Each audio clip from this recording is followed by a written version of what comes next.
Today, I present to you a world where with power and money, you can do anything. But someone who has nothing appears and beats everyone. Beats men, beats women, beats those who hit women too. Let's go. The Valhalla Academy stood among the top 3 hunter institutes in the world. Every year, countless hunters attempted to gain admission, but with a brutal success rate of just 1 in 500, only a handful made it through. Even among those successful candidates, merely 150 students managed to graduate, making the academy's difficulty feel no different from the harshness of real life. On the very first day of class, chaos already filled the training grounds. Groups of candidates fought freely, with no strict rules holding them back. Some stood empty-handed, while others wielded swords. Yet the clashes continued without hesitation. Overseeing this intense scene was the senior combat instructor, Lee Sang-cheol. After some time, a man named Yu Min-jun arrived, intent on observing a candidate from his family who was considered worthy of everyone's attention. That candidate was Yu So-yeon of the Yushin family, one of the 5 most prestigious families in Korea. Anyone who crossed paths with her was swiftly defeated, thanks to her exceptional talent with both mana and the sword. Although she was clearly a promising talent, she failed to attract significant interest from the instructor at first. However, the moment it was revealed that her family had successfully communicated with a constellation guardian, his attention was immediately captured. In this world, 5 chosen beings existed as constellation guardians. It was completely normal for hunters to receive blessings and protection from these guardians, or even form contracts with them. Each guardian possessed a distinct power. The Yushin family was connected to the god of the sword, the Jangsan family to the god of spirits, the Jin Choi family to the god of martial arts, the Oseon family to the god of fists, and the Gion family to the god of the bow. Since Yu So-yeon had already communicated with a guardian, she was regarded as a remarkable genius with overwhelming potential. Many believed that passing the academy test would be effortless for her. The event carried such importance that the entire world watched through live cameras. Her opponent in this highly anticipated match was Kim Joo-hyuk, the story's protagonist, who was also 17 years old. Even the instructors found themselves surprised by how calm the boy appeared, fully aware of the formidable opponent standing before him. Certain of her easy victory, So-yeon drew her sword as the fight began. Yet, the boy was nowhere to be seen at first. Without hesitation, she launched her attack. Her swordsmanship was extraordinary, her control over mana flawless, and every strike landed with precise intent. Guys, believe it or not, he just punched her in the chest and won the fight. Our protagonist was even disappointed with the fight. 300 years ago, Kim Joo-hyuk had stood as the strongest man on Earth, a warrior so overwhelmingly powerful that even constellations lined up to become his disciples. He had single-handedly cleared the Tower of Destruction and slain its final boss, saving the world in the process. Yet the collapsing tower dragged him down with it, and claimed his life as well. In the very next moment, he opened his eyes 3 centuries into the future. He accepted the second chance without much complaint, even though his new body was far younger and far weaker than the one he once possessed, because his skills and memories as the martial god remained completely intact. Believing he could simply live more casually this time, he intended to take things slow, but that idea shattered the instant. A system screen appeared before him with a warning that the Tower of Destruction would rise again in 5 years. Regret struck him hard, as he realized he truly should have thrown Barge into the lava when he had the opportunity, and now history itself seemed to be arranging a rematch. With firm determination, he resolved that this time he would destroy the tower so thoroughly that nothing would remain. Another message surfaced and instructed him to retrieve his weapons and memories from the 3rd floor, 5th room to the right, within Valhalla. While the importance of reclaiming his weapons was obvious to him, the mention of memories left him confused, though his immediate priority was simple and clear since he first needed to locate Valhalla. On the 4th day at Valhalla, the top 10 competition began, and an announcement summoned all participants to the arena.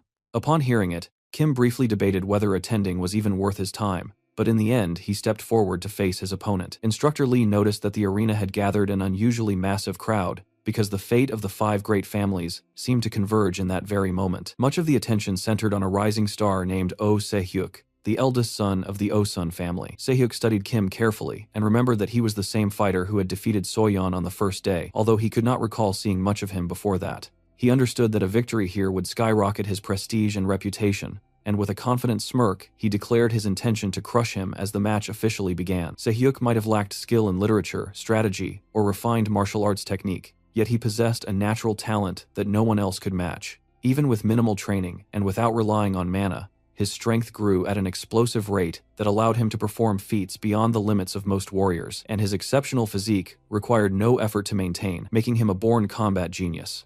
The fight opened with blatant disrespect as Kim casually flipped him off, which instantly pushed the larger fighter into a mana-fueled rage. Se-hyuk charged forward, and although Kim acknowledged that the man possessed frightening raw physical strength, he understood better than anyone that building muscles did not automatically grant real fighting skill. When a massive haymaker came swinging toward him, Kim barely tilted his head aside and allowed the punch to slice through empty air, making his opponent look ridiculous. He immediately punished the failed strike with a sharp low kick that destroyed Se-hyuk's balance, and before the bigger man could even process that he was falling, Kim followed with a brutal palm strike that slammed him straight into the ground. Standing over him, Kim felt mild irritation because his current teenage body clearly lagged far behind the god-tier stats he once commanded, yet he remained unconcerned since he knew his mind carried enough experience and strategic brilliance to compensate for weaker muscles, and he was fully prepared to climb back to the top of the hunter rankings. The arena erupted into chaos as reporters scrambled frantically to understand how an unknown fighter had just dismantled a top prospect. From the stands, First King, Chulshin, head of the Osun family, watched his son's humiliation unfold. He could not comprehend how Se-hyuk,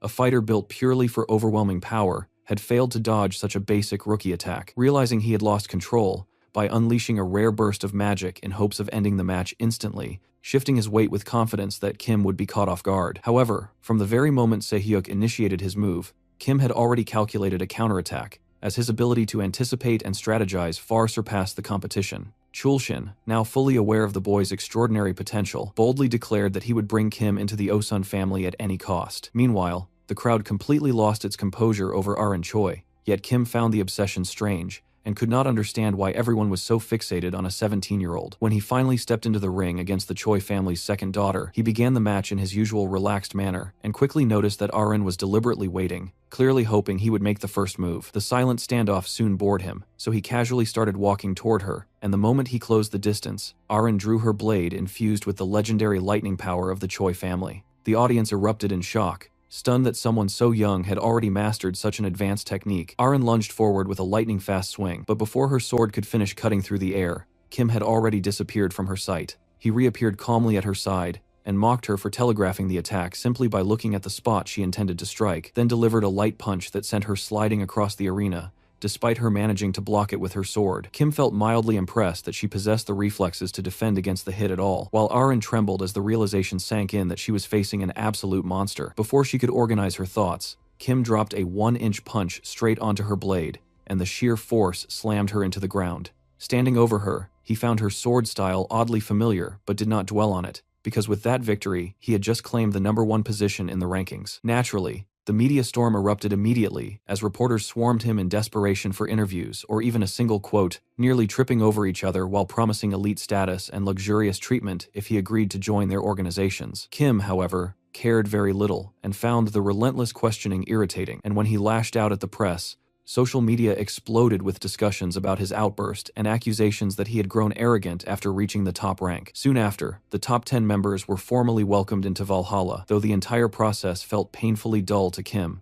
He remembered the system screen instructing him to retrieve his weapons and memories from room 5 on the 3rd floor, and saw no reason to linger when he could simply collect what he needed and leave. Once the entrance ceremony concluded, the students were escorted to a virtual combat simulation room, where their instructor, Lee Goon, the former head of the Choi Guild, examined the class arrangement with visible confusion. Sitting in the front row were 3 prodigies from the 5 great families: Soyeon of the Yushin family, Arin of the Choi family, and Se-hyuk of the Oseon family. Despite the claim that the selection had been random, the instructor found it suspicious that so many extraordinary talents had been grouped together, and Kim's presence in the same class only deepened his concern. Sensing potential trouble, he decided he needed to assert authority immediately. After introducing himself as the class instructor, he abruptly pressed a button that threw everyone into chaos. Confusion spread as the students suddenly found themselves standing in an open courtyard, while the instructor erected a protective barrier that concealed them from nearby monsters. As the class struggled to comprehend the dangerous environment, the instructor asked Kim whether he could handle all the monsters alone. Kim confirmed without hesitation, but the instructor interpreted that confidence as arrogance, since most students had only ever read about monsters and had never faced one in reality. Expecting the boy's ego to crumble, he urged him to stop pretending and admit he could not do it so they could move forward. Instead of backing down,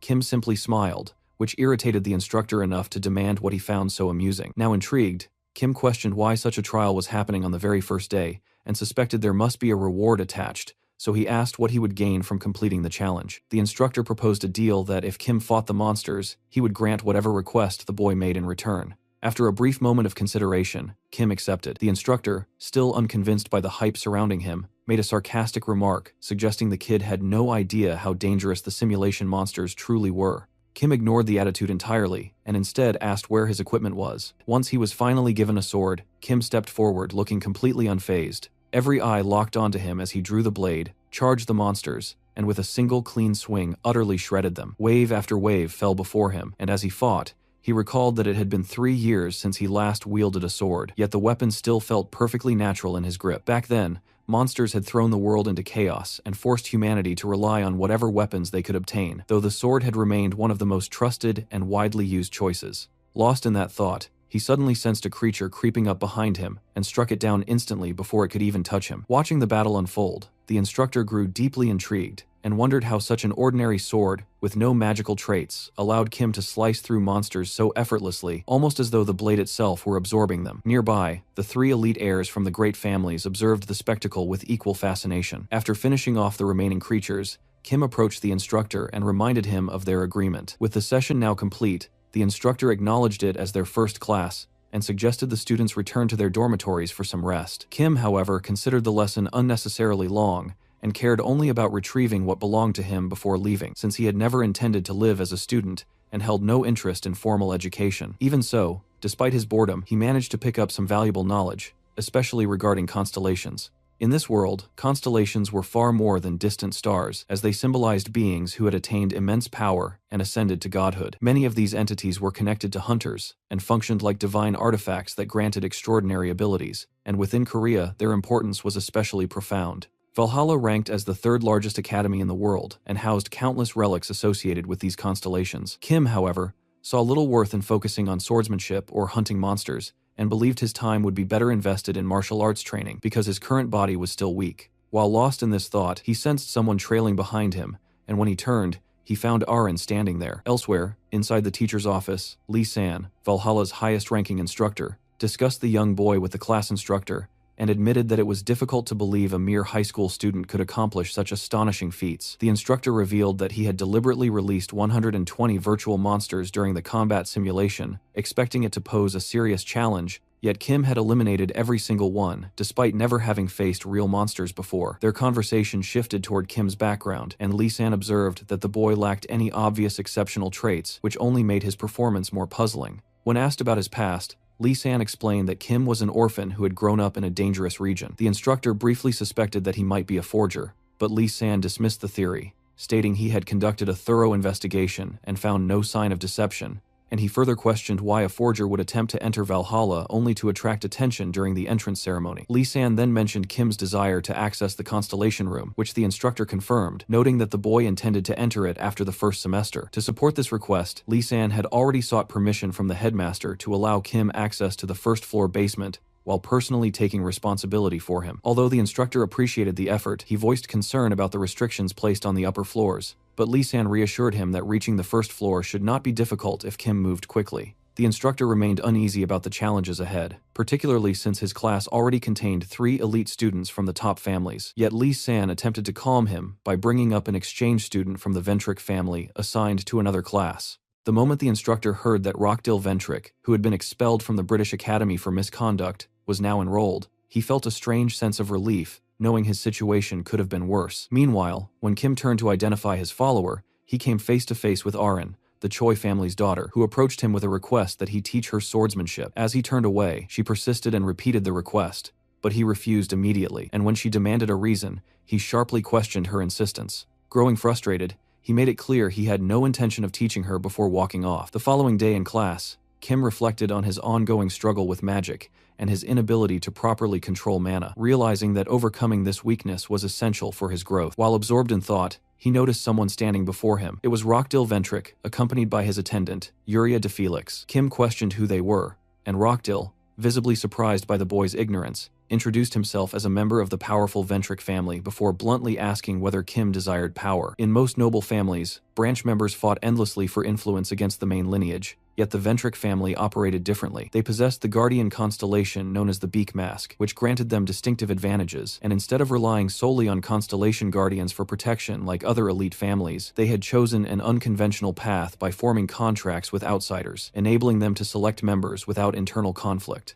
This strategy solidified their dominance across Europe and allowed branch members to wield authority equal to that of the main family. Rockdill, arrogant because of this status, had previously been expelled from the British Academy for causing trouble, yet he brushed aside any concern about his past and boasted that his family could resolve any problem, insisting that as a Ventric, he always obtained whatever he desired. Impressed by Kim's performance at the entrance ceremony, he offered him a position at his side, along with access to the Ventric family's constellation, but the boy rejected the proposal without hesitation, which immediately provoked Rockdill's anger. Before tensions could escalate further, Valhalla's head instructor Lee San intervened and ordered Rockdill to return to his seat. Rockdill reprimanded him for addressing him by his full name, yet Lee San reminded him that regardless of the Ventric family's influence, Academy rules still applied. Rockdill complied but smugly warned Kim that they would meet again after class.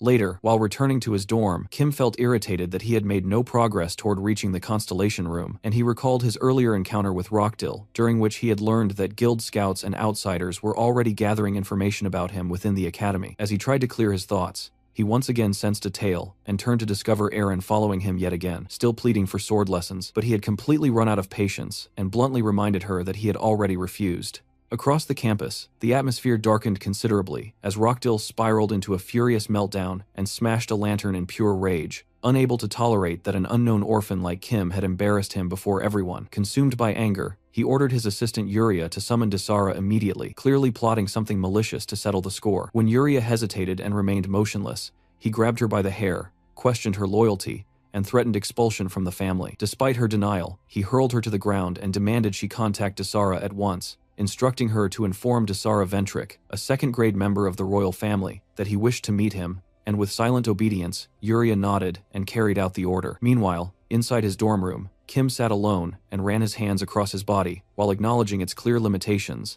since he possessed no magical talent and could not wield overwhelming strength. As his thoughts drifted, he remembered his earlier encounter with Aaron when he had caught her following him, and upon confronting her, he demanded to know why she kept trailing behind him. Aaron once again asked him to teach her swordsmanship, steadily testing his patience until his irritation surfaced, and he compared her persistence to that of a parrot. Then, completely out of nowhere, Kim demanded 10 million won per lesson, which instantly silenced her, and he claimed she could never afford such a price before turning to walk away. She suddenly asked for his phone, and when he questioned her reason with suspicion, she explained that she needed to enter her number to make transferring money easier. The moment he glanced at the screen, shock hit him as he saw that she had transferred 100 million won, after which she calmly asked again whether he would teach her. Despite the staggering amount, he refused both the money and her request, remaining confident that he could earn money elsewhere as he prepared to leave. Now back in the present, his determination guided him toward exploring the secret vault, and his mind raced with memories of scouting the area before enrolling at Valhalla.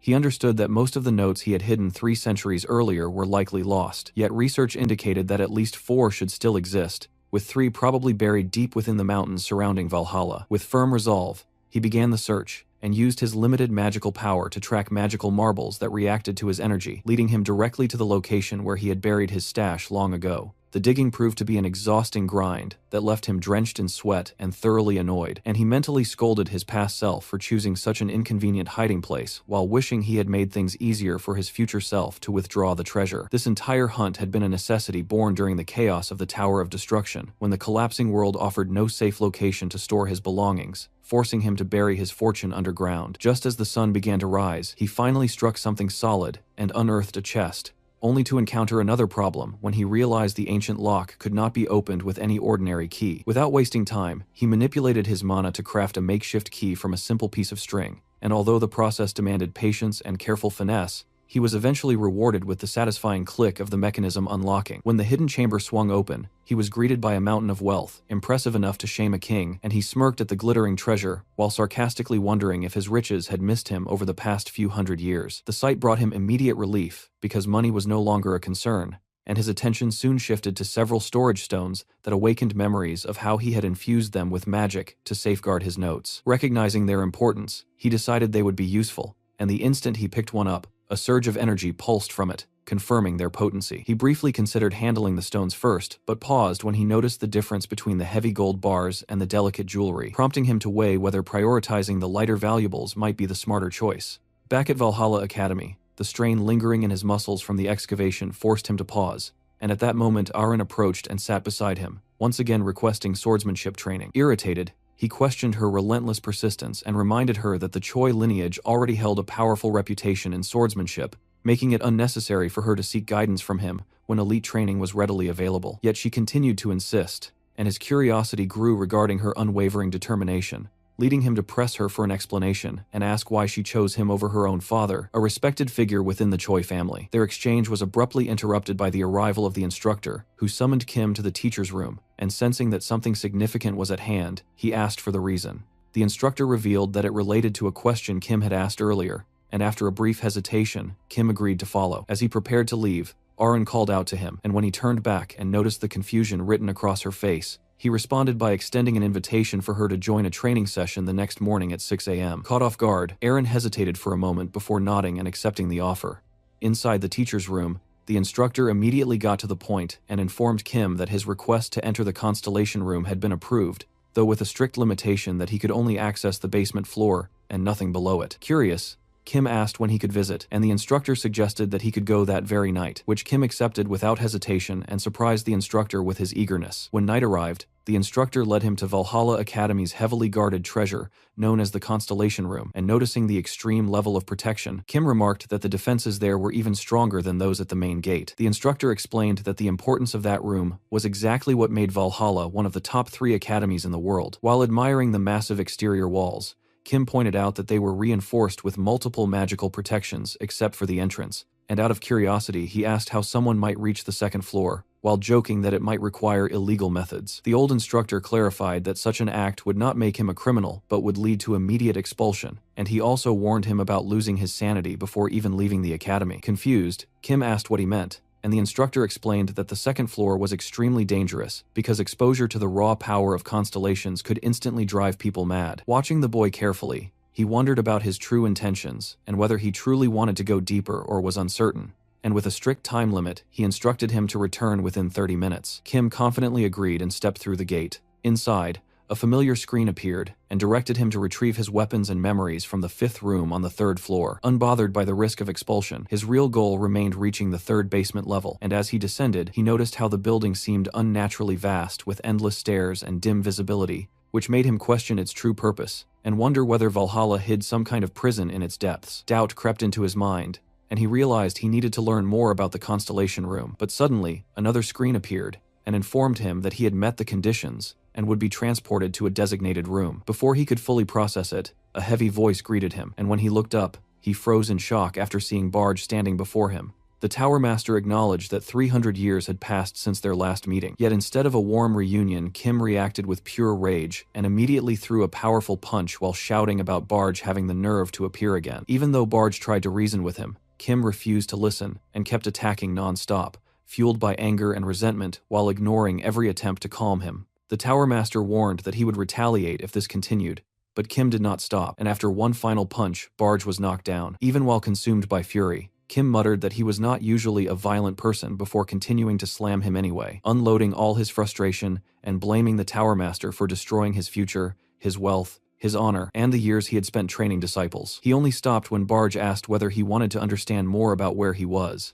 According to the Tower Master, the space existed within a relic, and the barge before him was only an embodiment, while the real Tower Master had died 3 centuries earlier. This revelation confused Kim and led him to ask whether Barge had always been inside the relic, and Barge excitedly confirmed it, while also revealing that he had become a constellation. That answer only irritated Kim further and made him punch the Tower Master again in frustration. Outside, the instructor continued waiting until he was surprised to see Kim emerge, and when he suspiciously asked if anything strange had happened, Kim denied it, and they went their separate ways. While walking back, however, Kim could not stop thinking about his encounter with Barge. Back at the Constellation Room, Kim wondered whether Barge had been the one sending him notifications, but the Tower Master himself was unsure since he had been trapped in the relic for 300 years. According to Barge, he had also received a notification instructing him to contact the reincarnated Kim to help him regain lost memories, supposedly because of interference from a mysterious individual who had appeared. The Tower Master speculated that this unknown figure might have been responsible for making Kim the owner of the Tower of Destruction, but when Kim asked further about the mysterious person,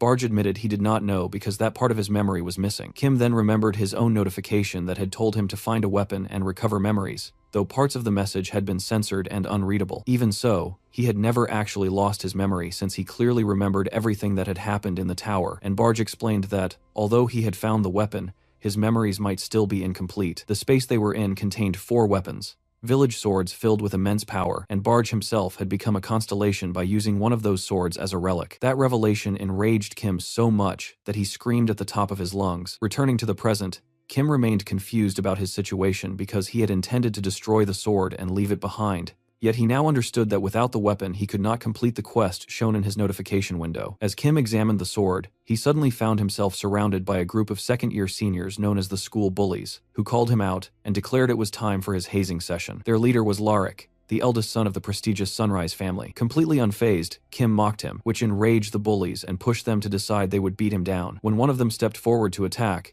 Kim reacted instantly and delivered a sharp kick that sent the attacker crashing away while screaming in pain. Watching their friend get launched into a wall made the rest nervous, yet Kim calmly held his ground and gripped his weapon with confidence before boldly challenging all of them to attack together. 3 hours earlier, Larik had met with Rockdill, who offered him a reward for beating Kim severely and promised that weapons could be used freely because he would personally deal with the consequences. Though hesitant at first, Larik eventually accepted the offer, and as he left the room, he reminded himself that a first-year student was still a first year regardless of ranking. This belief came from the school system where second-year students had to enter the Constellation Room and form contracts with celestial beings to become recognized second graders. Those who succeeded gained special powers, and Larich believed that as one of them, he could easily overpower Kim. Back in the present, that confidence faded quickly as he watched Kim effortlessly crush his classmates. Even so, the bullies refused to retreat and kept charging one after another. First, a fat student pulled out a mana-loaded knife, but before he could act, he was struck straight on the head. Immediately after, another bully attacked with a staff using all his strength, yet Kim calmly sidestepped and cracked him across the face in one clean motion. Seeing his companions flying helplessly, Larich was stunned because by logic, second graders should have more experience than a first grader, yet his group could not do anything against Kim. He started realizing that even though Kim held back,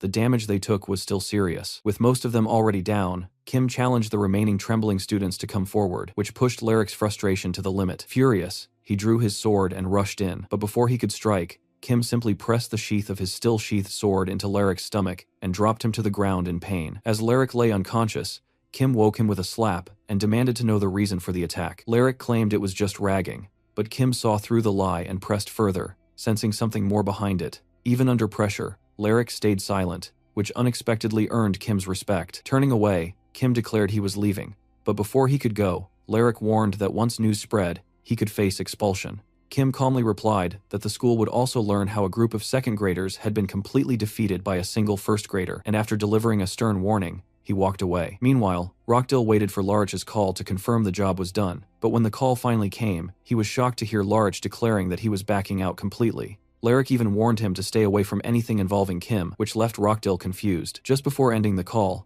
Larich casually suggested reporting Kim to the administration, which instantly caught Rockdill's interest. Hoping to exploit the situation, he asked whether any students were injured enough to use for leverage, and even offered Larich the promised payment again. Larich rejected the offer outright, saying they had lost in an honorable fight and he would not stoop lower. With that, he ended the call and left Rockdill furious. In a rage, Rockdill smashed his phone and turned to his assistant to ask whether she had contacted Desera, and she confirmed that since Desera lived far away, it would take some time for him to arrive. Meanwhile, at Mexico's Aripia Academy, Desera Ventrix sat right on top of a pile made from defeated opponents while casually answering a call, and Rockdill's assistant informed him about a profitable opportunity where Rockdill wanted him specifically to take care of someone named Kim Ju-hyuk in exchange for a hefty reward. The offer thrilled Desera because he had been struggling with money ever since being chased out, and now with this new chance, his fortune seemed ready to turn around. The next day in Valhalla's training room, Kim was ready to train when he suddenly heard Barge's voice and was caught off guard. The Tower Master spoke from inside the sword, which made Kim briefly think he had appeared physically, but Barge quickly denied that. As the young boy began stretching, he questioned Barge about the sword, since the weapon had originally been an artifact kept as a valuable possession inside Valhalla, yet Kim had still walked out of the room with it after their conversation. The Tower Master reassured him that he had replaced it with a replica, so there was nothing to worry about, and when Kim asked more, Barge explained that he had gained the ability to create replicas ever since he became conscious. While Kim continued warming up, Aaron arrived fully prepared for the training session he had promised, yet she was confused when Kim revealed they would start with stamina training and told her to stretch immediately. She followed his instructions while Kim understood in his mind that increasing her stamina would also improve her mana control, since the academy's training system was flawed because students focused on mana before building stamina. Aaron, for example, possessed huge mana reserves, but only the endurance of an ordinary sword-using student. So Kim decided to build her foundation properly by starting real stamina exercises like push-ups, squats, and deadlifts. And as she pushed through exhaustion, she was shocked to learn there was still a 20-kilometer run left. Later in class, Kim watched Aaron's progress and felt pleased seeing her improvement. That class was conducted by Lily, the instructor and subject supervisor for dimensional monsters. And after previously telling students to self-study, she announced a written test to check their knowledge of different dimensional creatures. When the test began, students focused seriously on writing, while Kim simply stared at the paper. And when time ended, Lily collected the tests and told them their performance would decide their placement for the next session, before dismissing them and announcing that the next class would take place in the virtual combat simulation. As she left, Barge asked if Kim truly expected to pass after barely writing anything, which made Kim wonder if Barge could hear his thoughts. But Barge clarified he could only sense thoughts related to him, and Kim stayed calm while saying he wrote only what he actually knew. Meanwhile, in the first-year teacher's lounge, Lily checked Kim's paper and became furious, crushing it in her hands while calling his answers complete nonsense, and she declared that in the next class, she would personally show him that monsters could not be handled recklessly. 1 week later, in her next class inside the virtual combat simulation room, she announced that most students had done very well, and after a pause, she called Kim forward. Holding up his paper, she angrily revealed he scored 0, and pointing to the first question about dealing with rock goblins, she showed his answer of stabbing it in the stomach. Her frustration grew as she flipped through the pages and showed that all his answers were blunt, overly simple, and focused only on killing monsters directly without strategy or context. She explained that rock goblins had B-rank defense, and an ordinary sword should not work, yet Kim still wrote he would use a sword and finish it in one strike. So she placed him in a simulation against a rock goblin, and said if he defeated it using his own method, she would reconsider his score. Kim accepted, and casually walked toward the goblin while Lily watched nervously, unsure of what he would do. And when the goblin lunged, Kim reacted instantly, and drove his sword straight into its stomach, dropping it immediately exactly like his answer had described. The goblin began cracking, and then disappeared completely, leaving the whole class, including Soyeon, shocked that he had done it with no magic, just one clean kill. Embarrassed, the teacher demanded an explanation, knowing that killing a rock goblin with only a sword normally required at least an A-rank contractor, and Kim confidently said he had proven himself. For his next answer, he was placed before a group of jungle goblins known for terrible tempers, and although he saw 3 goblins in front, 5 more were hiding in the darkness, ready to ambush him the moment he made a mistake. Lily believed that even with a sword, the fight would not be easy, yet in the very next instant, Kim moved, first leaping forward,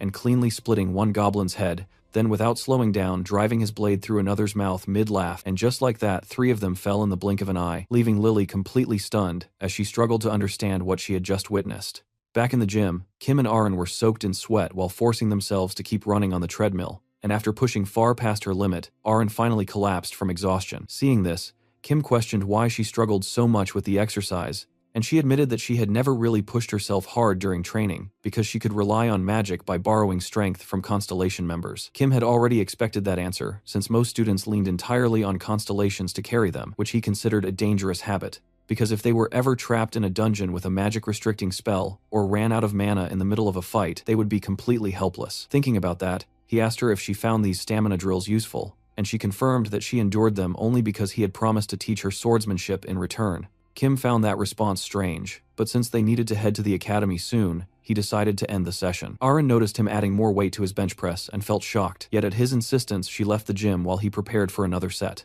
As Kim got ready, Barge pointed out that Aaron had never complained once while keeping up with his training, and questioned why he was helping her, and Kim explained that it was simply because she kept insisting. Barge then expressed surprise that Aaron had been able to sense the strength of his sword just by watching him in class, and while thinking about this, Kim noticed Sehyuk bench pressing nearby and finishing his set. When Kim asked about it, Sehyuk said he had always trained hard there before casually walking away. Watching him leave, Kim realized that Sehyuk's martial bones allowed him to push his body to extremes, and he considered Sehyuk smarter than those who relied only on magic for training. Still, he remained confused about what constellations truly did, and Barge, even though he was a constellation himself, admitted he did not really know because he had spent 300 years in isolation and never fully understood their role. However, Barge suggested that if Kim completed the next quest listed in his system tab, they might finally learn more about constellations. Curious, Kim checked the notification and saw that he needed to go to Valhalla's Eye of the Great Forest at Madagaya House and bring the Heaven Sword with him. He remembered hearing about that location during class,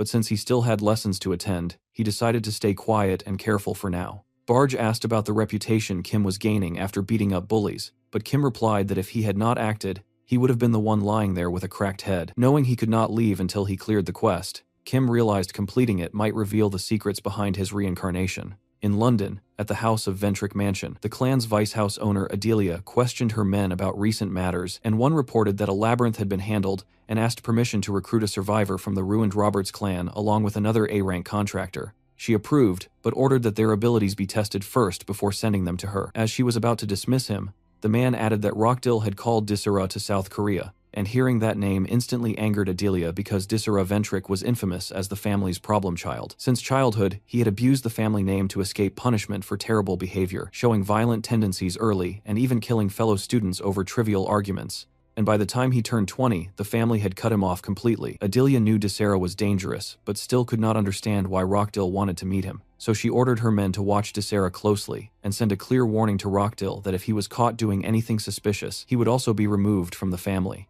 After the man left, Adelia remained alone and furious at her brother for using their family's power so recklessly, and as those thoughts circled in her mind, she looked toward a mysterious door marked with the words, "All for One," believing it belonged only to her. Lost in that belief, she turned to the portrait behind her, showing a figure wearing a beak-like mask, addressed it as her guardian constellation, and quietly sought reassurance while remaining convinced she was on the correct path. Inside the Valhalla classroom, the instructor was explaining about criminals who abused constellation power for wicked purposes, and among those dangerous people, the most notorious group was known as One God. While the lesson kept moving forward, Kim drifted away into his own thoughts and started thinking deeply about his own body and about what kind of potential it really had. He wondered if he also had the talent to control mana while at the same time building a strong and powerful physique, and the thought itself felt very strange to him. When he first attempted chi circulation inside this new body, he had barely managed to finish because of serious mana issues, and his body had been so weak that even basic shoveling work had left him soaked in sweat. He briefly wondered if something had happened to this body long ago,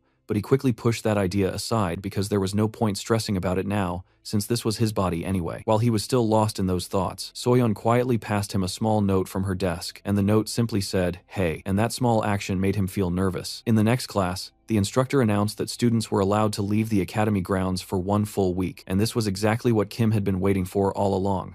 Without wasting a second, he filled out a leave application and casually wrote, "Going for a walk," as the reason. As he walked forward to submit the form, he heard Soyeon calling him from behind, and when he turned and noticed her hesitation, he immediately confronted her about why she had not replied to the note he had written back earlier. She lowered her head silently, but Kim pushed her again because he needed to hurry and submit the form. She began stuttering as if she wanted to say something important, and that hesitation made Kim even more irritated, and in his frustration he snapped and called her a freak. The insult hurt her feelings, and also made her angry, yet she still struggled to speak properly, and after forcing herself she finally tried to ask how he had managed to kill that rock goblin in the simulation, although her pride made it hard for her to say the question out loud. Just when she gathered courage, Miss Lily suddenly stepped in and asked the same question herself, shocking Kim, because only a few days earlier she could not stand him after he had bluntly rejected her arguments in class. Now she interrupted their conversation and admitted that she was impressed, explaining that she had known only one way to kill monsters, but his method showed her there were other creative ways too,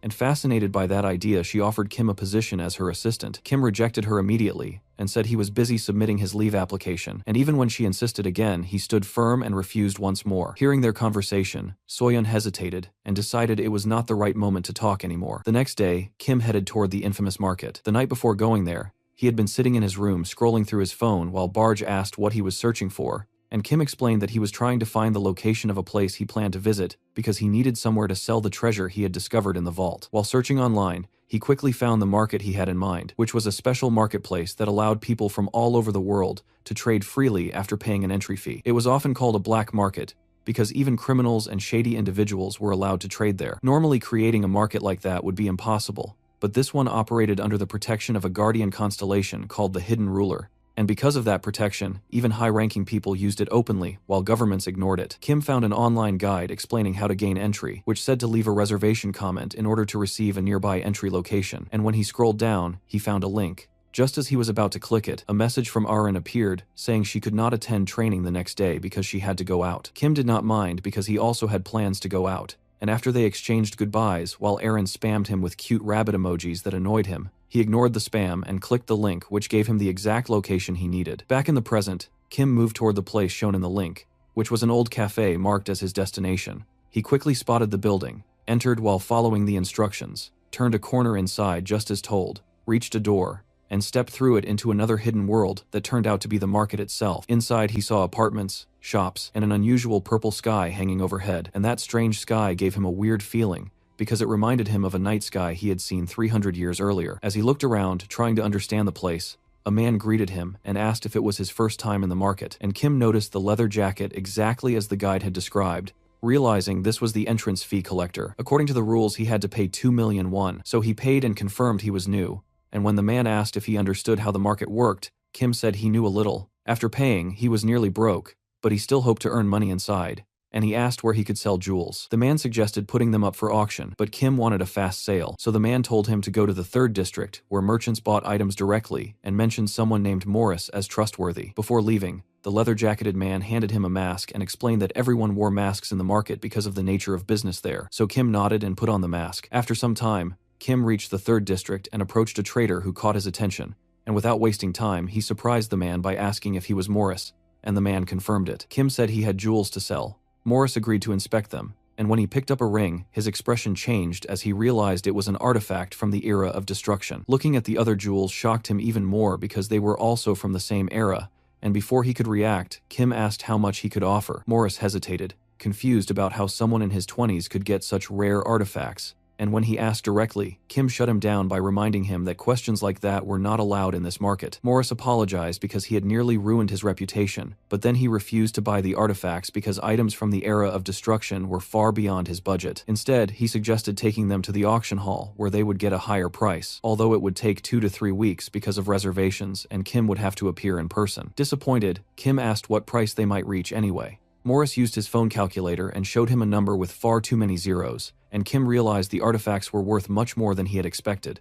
Feeling desperate, he asked how much Morris himself was missing to buy them, and Morris said he would not even have a fourth of their cost even if he sold everything he owned, yet Kim still offered to sell them at that price, which left Morris completely shocked. Artifacts from the era of destruction were already sold for very high prices simply because of how ancient they were, but there was another reason that made them even more valuable. After that terrible era ended, constellations began appearing in the world, and many of those constellations reacted very strongly to relics from that time. There were even cases where completely powerless people managed to form contracts with S-ranked constellations because of artifacts like these. While inspecting the ring carefully, Morris noticed that it still carried lingering mana from that chaotic age, and all the known signs were there, clear proof that the item was genuine. The fact that he was getting 8 such artifacts for such a small price left him completely stunned. He paid Kim, started placing the rings into a bag, and prepared to end the deal for the day, but just as he finished, he froze when he saw a tall masked figure silently standing right in front of him. Meanwhile, Kim was already outside the market, breathing a long sigh of relief that he had gotten out safely. He went back to the same old cafe he had entered earlier, but this time, the important news was that his money problem was finally solved. Just one glance at his bank balance was enough to make him smile, and even if he spent all of it, he knew there were still more items hidden in the vault that he could sell later. While thinking about all this, a sudden call from an unknown number surprised him. He answered and instantly felt annoyed because it was Instructor Lily inviting him to lunch.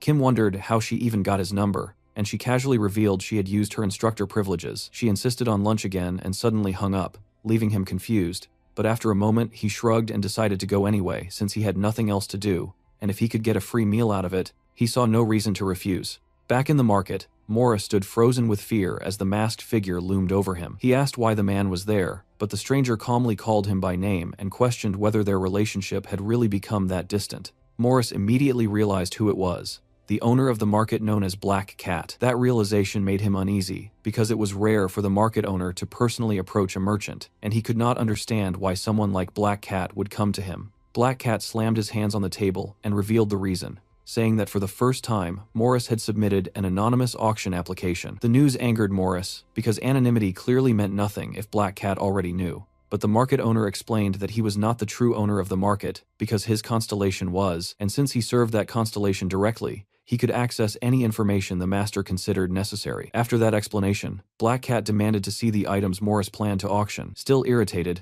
Morris agreed, though it felt strange, because even if the artifact was from the era of destruction, it was unusual for Black Cat to show such personal interest. Morris took out the bag, and as Black Cat checked the contents, his expression changed immediately. The rings caught his attention at once, and he muttered that these pieces would sell for an enormous price. Morris felt confused by the reaction, but before he could react, a notification window from the constellation system began flashing before Black Cat. It reported that a constellation from the opposing side was visibly startled, and that single detail made Black Cat freeze because it meant that Constellation desperately wanted the ring. Inside a comfortable restaurant within Valhalla, Kim and Lily sat across from each other at a table filled with many dishes. Lily twirled pasta on her fork, tasted it, and smiled while praising how delicious it was, but Kim stayed silent and looked away, not touching his food. Lily noticed his distance and asked why he was not eating, and he finally responded by wondering why a place like this even existed inside Valhalla. Lily explained that besides the cafeteria, there were special restaurants meant for faculty members as well. Kim showed little interest and simply asked the real reason she had invited him there. As he finally began eating, Lily revealed her true purpose and said she wanted him to become her assistant. Kim refused quickly, but Lily told him to think about it before answering so coldly, and she listed the benefits, including a scholarship, a chance to co-write a thesis with her, and prestige from becoming known in monster research. She added promises of more access to the outside world, future opportunities, and recognition, yet Kim remained unmoved because none of it mattered to him. He was focused on something else,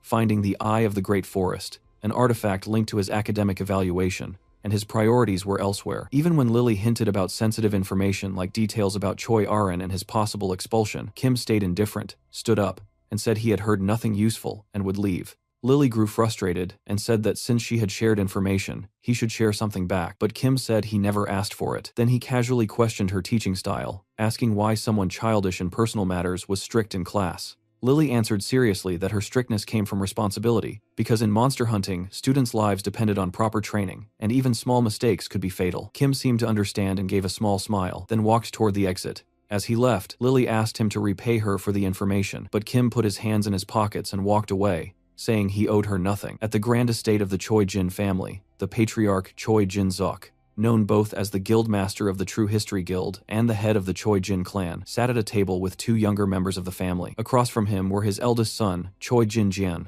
the guild's attack leader, and his illegitimate daughter, Choi Arin. The purpose of this meeting was clear, because with the selection for the family's heir approaching, Jinsuk needed to understand their intentions. He placed the Blue Moon Sword before them, a sacred relic that symbolized the family's recognition of its rightful heir. The rule was simple but cruel, since anyone who failed the selection would be removed from the family entirely. Despite the heavy risk, both Jin Jian and Arin agreed to participate. After the meeting ended, Jin Jian approached Arin with smug confidence and mocked her for being an illegitimate child, accusing her of chasing a position she could never claim. His words were sharp and cruel as he warned that she had no constellation protection while he already held a formal contract, so she was not worthy of the role. Arin stayed silent and swallowed the pain, yet her clenched fists showed she had no intention of giving up. After Jin Jian left, she remembered her mother's tired face and the promise that she should become the head of the family and live freely without chains, and that fading memory strengthened her resolve. Meanwhile, back at the academy, Kim sat quietly in class while the instructor explained details about the upcoming midterm exams.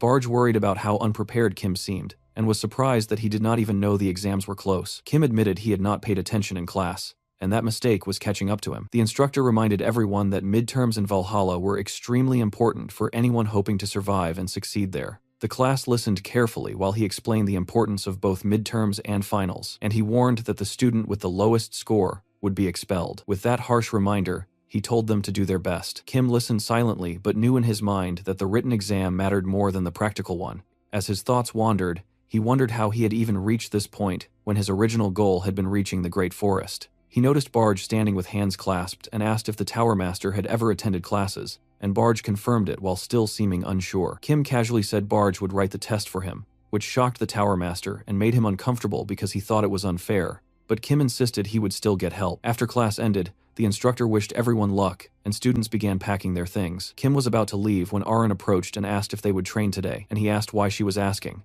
When she said she wanted to improve her swordsmanship, Kim realized it was time to deal with her lack of proper training. He said their earlier sessions had not focused on swordplay, but now he would show her how to wield a sword correctly. They went to the training hall where Arin stood ready while Kim held a sword. He pointed at her and asked how long it had been since she practiced with her weapon, and she admitted she had not practiced since starting strength training with him. After asking a few more questions, he told her to draw her sword. Arin pulled out her blade and followed his advice to shift her grip and lock it with her ring and pinky fingers, and the change was immediate. She was shocked by how stable the sword felt, and how the blade's aura settled into a rhythm she had never felt before. Kim watched closely and told her to attack him with all her strength. Arin took her stance, felt lightning energy surge through her body, and rushed forward like a bolt. Kim blocked easily and praised her sudden speed. The lesson continued as Kim told her to stop being sloppy with the mana flow in her legs. Arin reset and attacked faster, but Kim dodged smoothly and tapped her back, telling her to focus on body rotation. Her sword hand began shaking from intensity, yet she stayed hooked on his advice and refused to stop. They clashed again and sparks flew as their blades collided. Even as Arin improved mid-fight, Kim still blocked calmly. The longer they fought, the more tired she became, yet she grew sharper with every exchange. She was exhausted but realized his simple advice was like a cheat code for her sword skills. After an hour, the session ended, and Kim noticed the time. Arin collapsed on the floor, breathing hard and shaking from exhaustion. Kim calmly set his sword down and moved toward the booth while she lay there recovering. As she rested, Arin thought about how much her swordsmanship had improved since the entrance ceremony. She knew she had become stronger, though she still could not match Kim. After wiping sweat from her face, she gathered courage and asked if he would spar with her next time. Kim thought about it for a moment, remembering how talented she was and how her skill had grown since training began. He remembered sensing her talent at the entrance ceremony, though now it felt different because she used a breathing technique. Even so, he smiled because training her had helped him too, and 300 years ago, she would have been worthy of becoming his disciple. When she asked about sparring again, Kim jokingly refused, and Arin accepted calmly, showing she understood. She knew following his guidance would make her stronger. Kim felt surprised by her reaction, but he finished the session. 2 weeks later, at Valhalla Stadium, a huge crowd of students gathered together, and Soyeon stood there holding her sword while thinking that this was her first time returning to this place since the entrance ceremony. Sehiyuk was also somewhere in the crowd and noticed how many freshmen had gathered, while Arin stood confidently among everyone, and Kim, standing nearby with his hands in his pockets, looked quietly curious about what was happening. Barge explained that their teacher had informed them about this gathering 2 weeks earlier. Suddenly, the atmosphere changed when a loud, commanding voice echoed across the stadium, signaling that an announcement about the midterm exams in Valhalla was about to begin. All the students stood attentively as the announcement about the mid-stage practical assessment was delivered, and this time, the assessment would involve a dungeon attack. As Lee spoke, the ground suddenly shook and startled everyone present, and he revealed that they would team up to enter artificial dungeons as several dungeons appeared around them. Students were free to form their own teams, with 8 people recommended per group, though numbers could be adjusted if needed. Kim listened silently while Lee continued explaining the rules, saying that scores would be calculated based on each student's contribution inside the dungeon. A timer appeared showing 5 hours, and Lee warned seriously that anyone failing to finish in time would be disqualified. Soyeon, surprised that the difficulty was set at rank F, took everything in carefully. As the exam officially started, students rushed around trying to form teams, shouting and calling others to join. Soyeon thought carefully about her options and knew her team needed someone with more damage output, but after hesitating, she decided that 6 people would be enough, so she could show her own abilities without someone overshadowing her, and she believed they could work together because the goal was to demonstrate their strength. Lee watched the chaos with interest, and realized privileged students like Soyeon already understood the real nature of the test, while others struggled and formed teams of 8 or even 20. He also expected mismatched teams to create internal conflicts, which was common in exams like this. As the dungeon attack assessment began, Lee told another instructor that in about 30 minutes, everyone would be inside the dungeon, and advised him to prepare and start counting points. Kim stood quietly on the field watching students scatter into groups and enter the dungeon, and he wondered if those who entered first had already started earning points. Arin also stayed behind while observing others. Kim approached her and asked what she planned to do since almost everyone else had already entered. She replied that she would follow his training instructions. Kim, slightly confused, realized she was trying to follow what he had taught earlier, and he told her he was going into the dungeon alone and suggested she do the same. The girl stayed firm and watched Kim walk toward the dungeon entrance. Some students saw her standing alone and asked if she was Choi Arin, inviting her to join their team to complete their group of 8, but she refused and said she would go in alone. When one student warned she would be disqualified, Arin calmly replied that Kim had said it would not be difficult, then entered the dungeon and slammed the door behind her, shocking everyone. Meanwhile, the stadium was now empty, and the observation room was filled with teachers and staff watching screens showing student progress. As students fought monsters, scores began appearing on the displays. Youngkyung earned 2 points. Bae, a girl clutching her backpack in fear, earned 3. Yun, looking confident, scored 1. Lee watched carefully, while another instructor quietly said everything was going as expected. The calculations were strict but accurate. Lee, once known as a clear master during his soldier days and someone who had achieved a dungeon clearing rate of 99%, watched with a critical eye. The instructor noted that Lee's experience made him the best judge for dungeon attacks, explaining how he could assign points precisely. Lee's sharp gaze followed every student, especially noble family heirs. He was especially impressed with Soyeon, who led her team with excellent strategy, ordering frontline fighters to hold position while others attacked from the sides.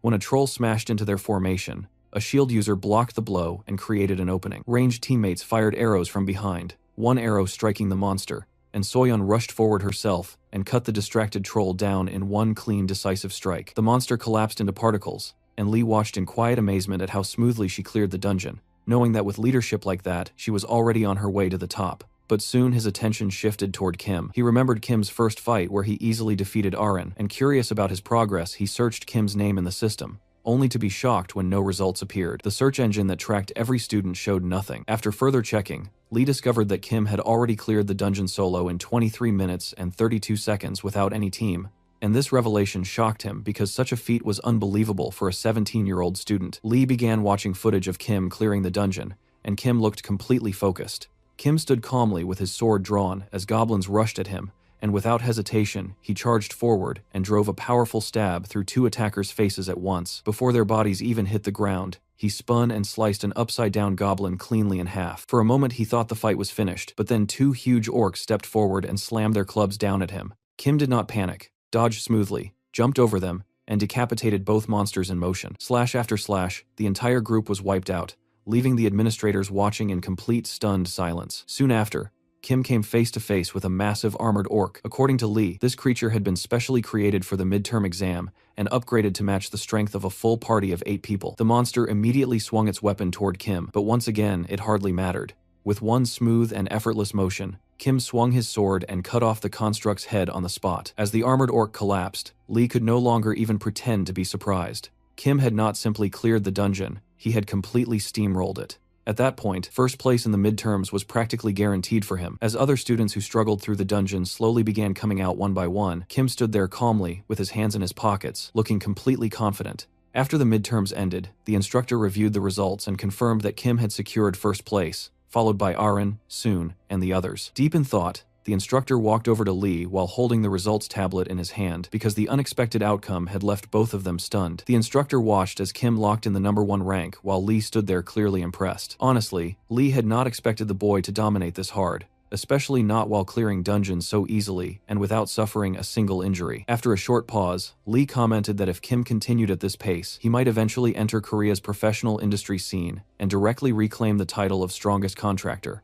The instructor, still calm, asked casually whether that title referred to the strongest contractor in the world. Hearing that question, Lee paused to think before admitting he had not seen a true genius like this in a very long time. Meanwhile, the instructor looked back down at the tablet while listening carefully as Lee spoke about the real surprise of the second exam, Choi Aren. Against expectations, she had taken second place and cleared the dungeon completely on her own, even though it had not been easy for her. Lee explained that Aren had always been quiet and hardworking, but pulling off solo dungeon clears like that was something nobody expected. He added that if the exam had focused more on team performance, Soyeon would likely have ranked higher, but since the evaluation was based on individual performance, Kim and Aren were the ones who stood out the most. Even though Lee was impressed, he warned against recommending their methods to other students because what they did was not something most people could copy. The instructor listened carefully and remembered that he had seen Aren before when he was leading the Choijun Guild, and he felt puzzled about how she had managed to clear the dungeons alone, but he quickly dismissed any idea that it had something to do with Kim. Feeling mentally tired, the instructor closed his eyes for a moment because he could not make sense of everything that had happened. The following day, many students gathered in front of the blackboard, waiting impatiently for the results to be announced. When the results were finally posted, Kim and Aren's names were clearly displayed at the very top. Rockdill, who had placed 8th, looked visibly upset, turned toward Yuria, and asked if Tessera had already arrived in Korea. When Yuria confirmed that he had, the troubled young master immediately ordered her to contact him at once. They left quickly, and were soon transported to Seoul, where they entered a large building. A butler greeted them politely, and someone inside raised a hand to get Rockdill's attention while calling him brother. It was Tessera sitting at a table in a white suit, wearing several rings. Rockdill sat down across from him, while Yuria stood quietly at his side as they began their meal. Tessera ate greedily, while Rockdill stayed silent and watched him. Tessera asked who Kim was, and Rockdill dismissed him casually, as nothing more than a brainless freshman. Rockdill went on to explain that the boy had disappointed him because of his low background, and that he wanted Tessera to deal with him.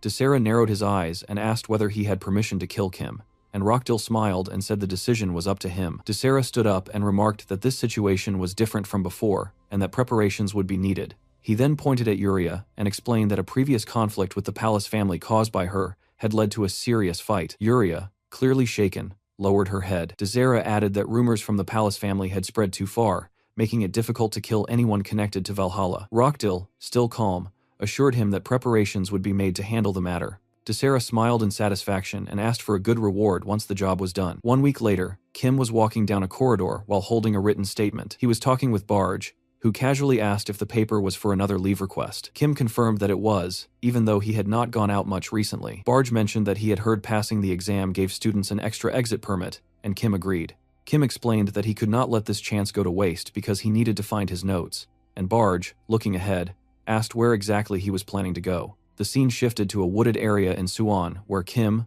wearing a hood and holding his phone, checked the location and confirmed he had reached the correct place. While he scanned the quiet area, someone suddenly called out to him, and Kim looked up to see Desera standing in front of him with a malicious smile on his face. It was evening, and a full moon hung above a tall building in the 7th area of the market. At the same time, Black Cat stood beside a window deep in thought, and after a short pause, a system message appeared in front of him asking about the arrival of the ring. He calmly replied that it was already on its way and would go through the usual process, but as the message continued, it became frantic and repetitive as if the sender was desperate. Watching the looping message, Black Cat started thinking about his past research on artifacts from the era of destruction, and he realized he had never seen such a reaction before. His attention moved to a glowing object resting on the table, and when he stepped closer, he noticed blue particles drifting from it. It was the ring, and seeing it filled Black Cat with relief, because now he could hand it over to his superior and silence them. He picked up the ring box, and the ring inside radiated mana. Holding it in his hand, he thought about its meaning before calling out to the constellation, yet he was surprised when the system message kept repeating again in a frantic loop, as if the ring's arrival was extremely urgent. Back in the woods, Kim stood facing Desera, who asked if Kim really wanted to know who he was. After a short pause, Kim guessed that Desera wanted something from him, and Desera confirmed it, asking why else he would come all the way to find him on such a remote mountain. Kim calmly guessed that Desera wanted to get rid of him, and Desera smiled at his sharp instincts. Kim threw down his bag and removed his hood, saying he had already seen through Desera's plan a few days earlier. Desera's face tightened in irritation as he stretched his hands and called Kim a fool, muttering that someone ranked first in Valhalla should not be so stupid. He swung a heavy punch, but Kim easily dodged by tilting his body, and the force of the missed blow cracked a nearby tree. Desera kept smiling, and admitted that if Kim had not dodged, he would have been finished. Kim grinned, and casually said the punch was too slow, then judged the situation and realized Desera's strength was comparable to Sehyuk's, maybe even higher, which was too dangerous for his fragile body to handle directly. Kim decided on a simple plan and turned to run. Desera, confused at first, smiled and said that running was smart for someone in his position because staying would mean defeat. He moved to stop him, but Kim suddenly halted, turned around, waved his hand mockingly, and closed the distance instantly. Before Desera could react, Kim landed a powerful punch that sent him flying several meters away. As Desera lay on the ground, Kim stood over him smiling and lifted his leg for a finishing strike, but Desera rolled away just in time. Kim calmly commented on his luck and repeated words Desera once said to him. Desera stood up angrily, touching his bruised face and questioning Kim's strength, and Kim smiled and hinted that Desera should remember his rank in Valhalla. With his face bruised, Desera remembered his childhood in the Ventric family home, where he had been raised only to increase his family's status. From a young age, he showed talent for elixirs, drinking different mixtures that greatly increased his strength, and by 16, he was stronger than most adults. His parents wanted to use him for their own ambitions, but Desera hated being controlled, and he eventually turned on them and beat them to death without mercy. Standing over their bodies with a clenched fist and cruel smile, he showed he did not care about family approval anymore, and his overwhelming strength let him cut ties without regret. Thinking about his life, Desera remembered being expelled by a woman who claimed to be head of the family, yet he did not care. In a world where money solved problems, he grew bolder after escaping family control. He remembered meeting Rockdill, who offered him money, but his interest in Kim was far greater. Desera had watched Kim's rise in Valhalla and his reputation as a madman who kicked out guild scouts, and he became curious about having fun with him. Yet when he faced Kim, he was confused and beaten. Kim stood calmly, with his hands in his pockets, ignoring Desera's questions about what drugs he used to become strong. Kim laughed and rejected the idea that he relied on elixirs, mocking Desera for thinking so little of him. Realizing that Kim's strength came from pure training, Desera was shocked. Kim confidently said his strength came from his own effort, not magic substances. He joked about comparing Desera's strength to Sehyuk's, which angered Desera so much that he drew his sword and summoned a dark purple blade filled with evil magic. Kim studied the weapon carefully and understood its power. Desera, growing confident, said his strength was rising, but before he could attack, Kim was already in front of him. Kim kicked him in the face and sent him flying, then mocked him for talking too much before fighting. Desera hit a tree, and Kim rushed forward again, striking so hard that the tree shattered and Desera fell unconscious. Kim grabbed him by the hair, lifted his head, and mocked him, saying someone who drank elixirs would not die easily. He said he would spare him if Desera only wanted to hurt him, but since Desera wanted to kill him, he could not let him go. As Kim prepared another punch, then struck again while Desera screamed for him to stop. Back at the Valhalla dormitory, Rockdill sat in his room thinking Desera should have finished Kim already because of his temper. He assumed Kim was dead, and felt relieved it did not happen on academy grounds. His phone vibrated, and when he answered, he heard silence. He tried again, and heard Desera's painful groans, and realized something was wrong. Rockdill was shocked when Kim's voice mocked him, and said that if Desera died, he would burn incense for him. Rockdill hung up immediately, shocking Kim, who was annoyed. He hung up and then looked at the beaten Desera and wondered what to do next. Back in the dorm, Rockdill sat thinking while Yuria entered with tea, but he dismissed her. She tried again, and he shouted at her to get lost, furious that Kim had ruined everything. He knew the news would soon reach the Ventric family, making things worse. Rockdill's frustration grew as he realized the size of the problem. Even though he tried to comfort himself by thinking Kim was just an orphan with limited influence, he still knew he could not afford to be careless. Meanwhile, Kim walked calmly through the quiet woods while thinking about what his next move should be. Barge asked him if he was really going to leave Desera lying unconscious beside that tree, but Kim replied that he would report the situation when the time came, and that he was not planning to do anything about it right now. Barge casually suggested that he could simply kill Desera and end the problem, but Kim said that in the past he probably would have done exactly that, except things were different now because he was no longer Kim Hyuno, but a high school student named Kim Juhyuk. Barge seemed to understand that change and then mentioned his concern about the strange magic Desera had used earlier, saying that the magic felt familiar and that if more were released, it could be confirmed without doubt. Kim listened, but felt irritated when Barge talked about identifying people through their magic, something Kim himself could not do. He brushed it off angrily and guessed that the power probably came from the hidden side of the blade Desera mentioned before, and Barge confirmed that guess. Kim then walked back to the unconscious Desera and asked who had sent him, but he quickly remembered that he had dislocated Desera's jaw earlier. He calmly set the jaw back into place and asked again who had sent him. Desera stayed silent, so Kim grabbed his hand with a harsh expression and twisted his fingers painfully, warning that if he did not speak, he would break every finger. After some time, Desera finally revealed that Rockdill Ventric had sent him. Kim wondered if that was the same person who had caused him trouble before, and asked about Desera's origins. Desera, smiling through the pain, said he was a Desera of the first kind and worked as a mercenary. Kim recognized the term but dismissed it as meaningless and called him a pathetic thug. Desera, clutching his injured fingers, explained that the first species worshipped the hidden side of the blade, and that he had made a contract with the constellation connected to it. Desera smiled and said that if he had prepared better, the fight would have gone differently, and he would have defeated Kim. Kim fixed his hair with a smirk, called him a fool, and said that if Desera had quietly revealed who was behind him earlier, he might have been spared. Then Kim struck Desera's jaw again, forcing a scream of pain into the air. Later, Kim sat in the city and scrolled through searches on his phone, reading about the first species, a group of evil people who worshipped the hidden side of the blade. He saw that everyone he contacted treated them as just another dark faction. Feeling annoyed and frustrated, Kim wondered how to deal with Rockdill, who was still causing him trouble. Determined, he started typing a message and decided to use modern methods to handle the situation. He uploaded recordings of Desera's confession to the internet, including one where Desera admitted his connection to the first species. Meanwhile, Lily received a call from Kim and asked if he was ready to work as her assistant, but he refused and instead asked if she knew any news reporters. The next day, news reports spread about an assassination attempt on Valhalla students by someone connected to the Ventric family. The report explained that a first-year Valhalla student who had gone for a walk was attacked by a member of an evil group, but managed to fight back and defeat him. The student also provided recorded evidence on a dictaphone and handed it to authorities, clearing confusion around the case. Photos of Valhalla Academy and Desera in custody appeared in the report. It became clear that the attacker was linked to the Ventric family, but the student's bravery and the evidence revealed the truth. The freshman handed the criminal over to Valhalla and even recorded the villain's confession after extracting information. The recordings showed Desera confessing that Rockdill Ventric, a Valhalla student and son of the Ventric family, had ordered the attack, which caused serious trouble for the Ventric family as they struggled to prepare an official response. Meanwhile, many people in online comments guessed that the student who defeated the attacker was Kim. Others said the information had already spread everywhere, and some mocked the Ventric family for sloppy work, saying it was ridiculous to think they could challenge Kim. Kim sat with his feet on the table and read the comments with a smile. Barge noted that for someone who had lived 300 years ago, Kim had adapted well to modern technology and modern warfare. Kim explained that by staying updated with news, he could adjust to the present and become who he needed to be. Barge said this raised Kim's reputation, and Kim replied that he had only tried to frame Rockdill, but the media rushed to publish it and ruined the Ventrick family's reputation. Soon, an announcement about the Ventrick family's official stance was released. Adelia, the head of the family, appeared and gave a formal apology to the students of Valhalla Academy. She said the attack was carried out by Desera, who had already been exiled from the Ventrick family. She claimed Desera's confession about Rockdill giving orders was a lie to escape punishment, and the Ventrick family denied involvement.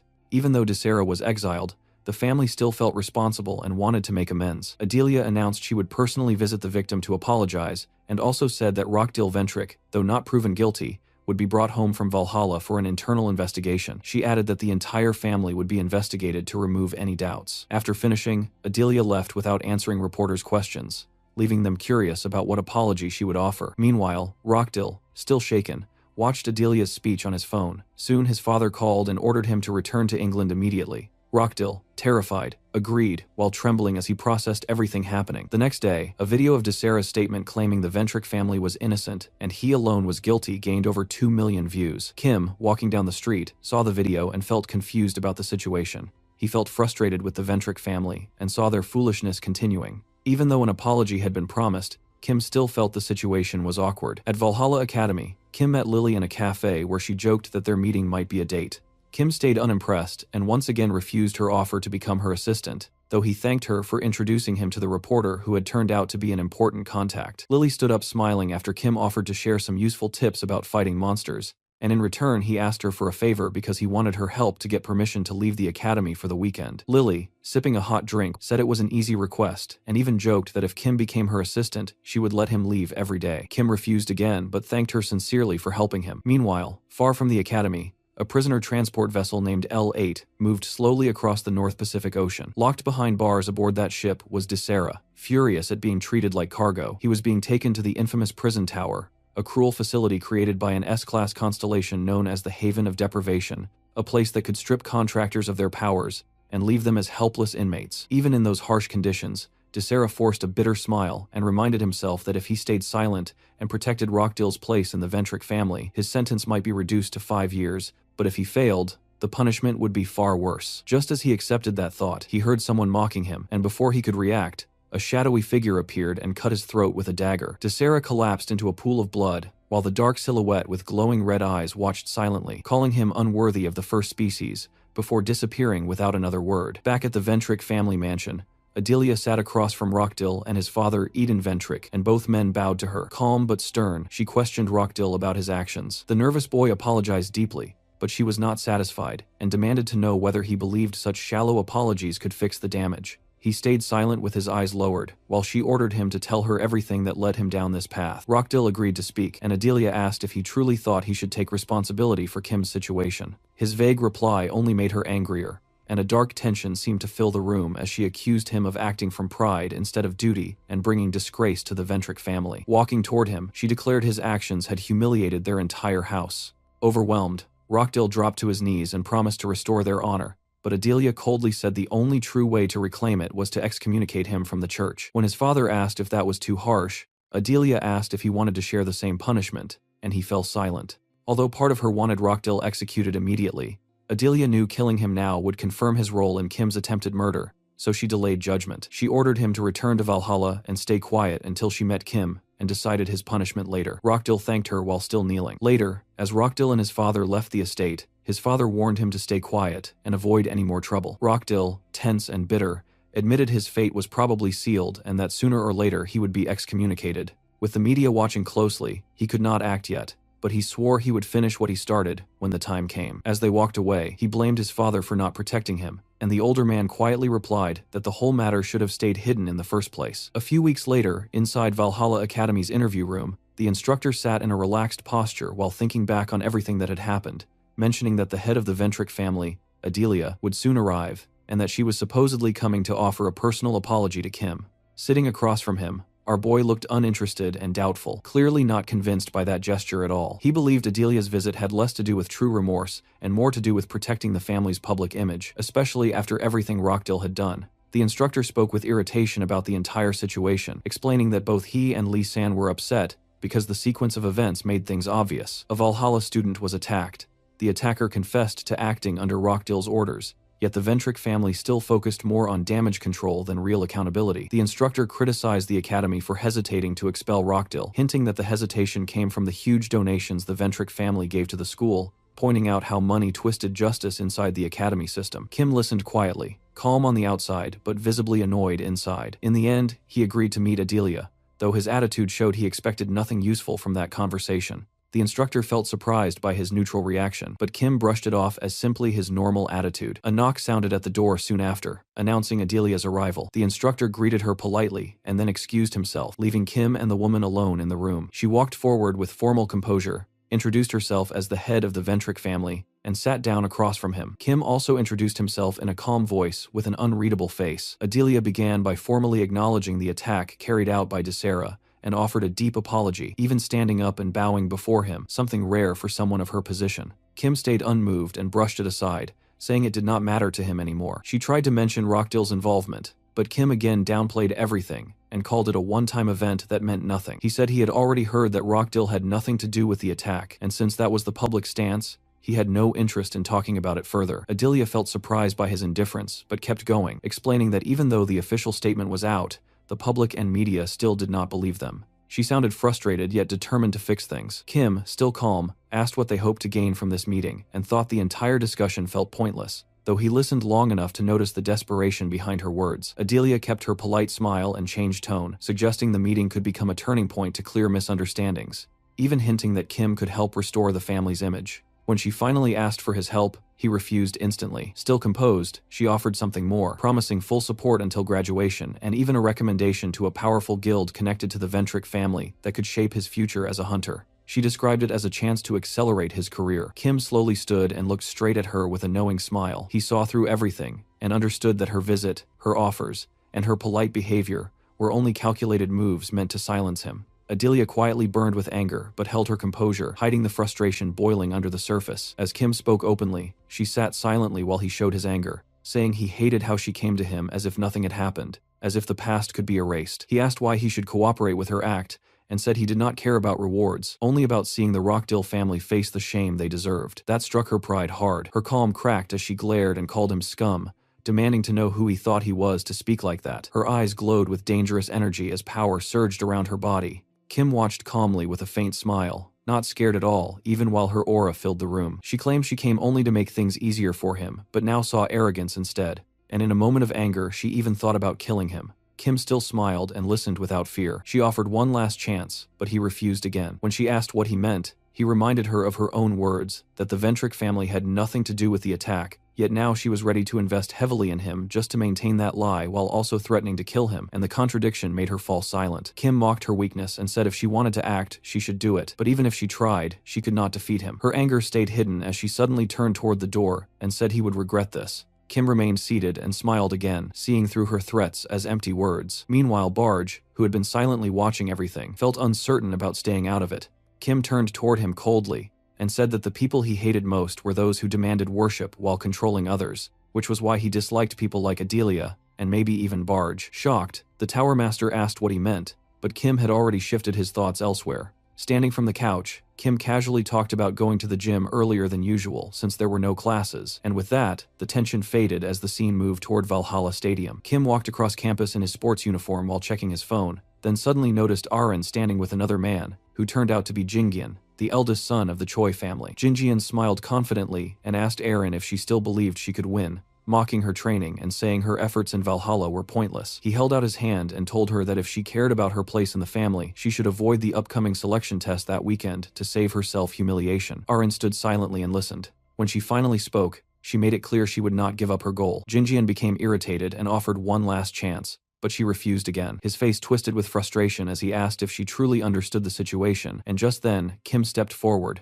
pointed at him, and boldly said Jingyan was a fool. Surprised, Aren turned toward Kim, who appeared suddenly. Kim asked why Jingyan would try to stop someone who had worked so hard. Jingyan grew angry and demanded to know who he was, insulting him as someone insignificant, but Kim did not care. He replied that he did not care about Jingyan's status and told him to leave the academy if he thought he was so important. Kim then asked Aren if she agreed, and she nodded. Jingyan, clearly displeased, said they would meet at the test and walked away. Grateful, Aren thanked Kim, and he casually said it was nothing and suggested going to practice.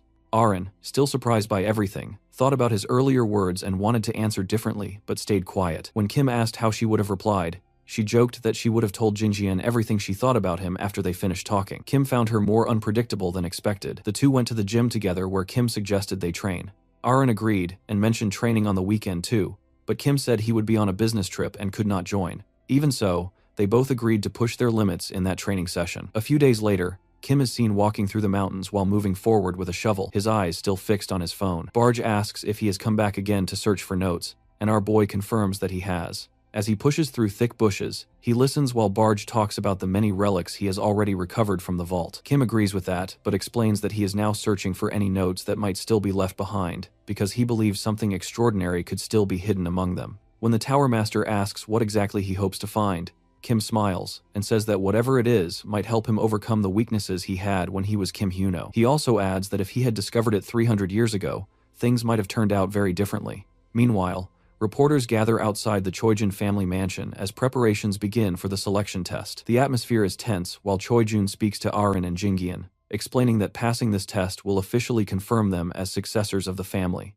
The task is simple and clear. They must find a hidden blade somewhere in the mountains, and whoever brings it back first will win the selection. However, Junseok gives a strict warning that killing anyone is forbidden. With that, the test starts. Aaron immediately rushes ahead with her weapon drawn, while Jingian calmly walks down the stairs and watches her. He thinks Aaron made the correct decision to rush in a speed-based test, because once she finds the blade, he plans to take it from her easily and win without trouble.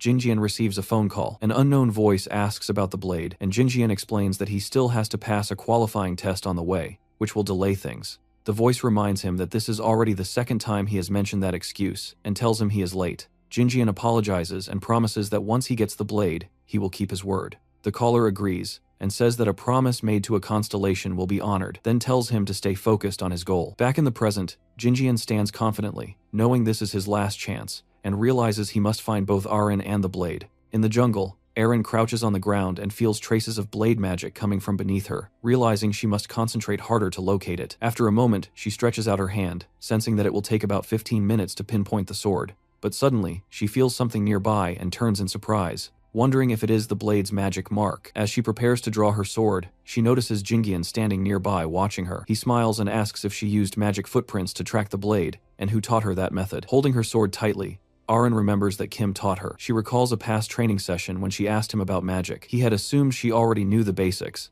mentioning that she had mastered thunder magic and understood fundamental control. During their practice, Kim told her to train her magic control over short distances, but she did not understand and asked for help. Our boy noticed her confusion and said she should have learned it from her family, though she stayed silent. He then explained it didn't matter because she only knew how to borrow constellation power and draw energy. She admitted that was true, and Kim, even though he wasn't very skilled in that field himself, told her to relax her body and spread magic gently with her fingertips. Aaron closed her eyes and tried to gather and control her mana, while Kim advised her to spread it slowly through her body and feel the magic in the air. As she focused, she suddenly sensed a fiery red aura near Kim, which shocked her. She opened her eyes and gasped, struggling to understand what she felt. Kim asked if she sensed something, and she nodded, saying she could now see the magic around him. Kim explained that this was one way to sense magic, even the faintest energy flowing from a body, and with more practice, she could detect even tiny traces in the air or on the ground. Holding a wooden sword, Aaron nodded, realizing regular practice would help her sense magic traces more easily. Kim told her that if she could see the magic in objects, she would eventually identify the shapes of magical traces left by weapons, and with continued training she would clearly see them and detect them herself. Aaron smiled,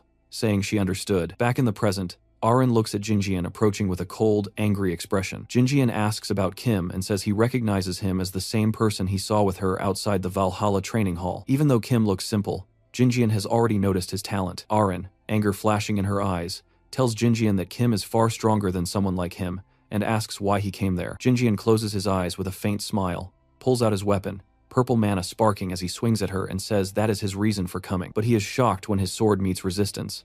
Unable to understand how she is pushing him back. Surprised, he shifts his blade, but still cannot believe her strength. Aaron stays calm and slowly moves toward him, her sword glowing with blue mana, while Jingian cannot understand how she became so powerful so quickly. Meanwhile, Kim, deep in concentration, spreads his magic across the ground, searching for a hidden location. He recalls hiding several places around Valhalla, but there is only one true hiding place. Suddenly, an energy circle appears near the ground, and Kim smiles, realizing he's found it. He turns to the left, where he sees a burst of bright energy erupting from the forest, leaving him startled. Back with Arin, the battle rages on. She swings her sword, releasing bursts of bright lightning. Jinjian blocks her strikes, but his sword trembles in his grip. He smirks and taunts her, making light of her strength. Undeterred, she continues to radiate streams of mana from her sword, telling him to give up the dual blade.